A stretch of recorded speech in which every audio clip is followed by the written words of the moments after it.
हिडमा के अंतिम संस्कार के बाद परिवार का आरोप, एनकाउंटर पर उठाए सवाल। कहा सरेंडर के बाद मारा। छत्तीसगढ़ और आंध्र प्रदेश की सीमा पर मारे गए मोस्ट वांटेड नक्सली माडवी हिडमा और उसकी पत्नी का पुवर्ती गांव में अंतिम संस्कार हुआ। दोनों को आखिरी विदाई देने के लिए ग्रामीणों का जनसैलाब उमड़ा। हिडमा और राजे का शव उनके घर पहुंचा तो माहौल गमगीन हो गया। इस दौरान दुर्दांत नक्सली हिडमा की मां की आंखों से आंसू नहीं रुक रहे थे।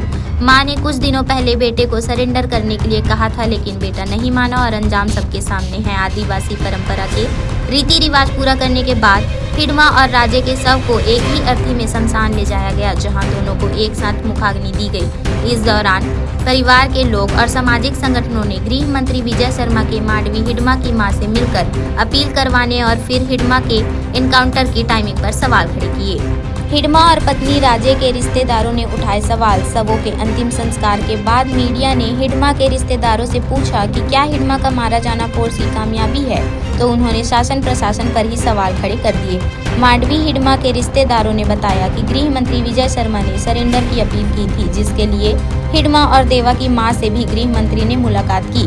मुलाकात के बाद हिडमा की मां ने मार्मिक अपील करते हुए कहा था कि बेटा हथियार छोड़कर घर आ जाए, लेकिन मां की अपील के बाद भी हिडमा वापस नहीं लौटा। फिर 18 नवंबर को हिडमा के एनकाउंटर की खबर आ गई।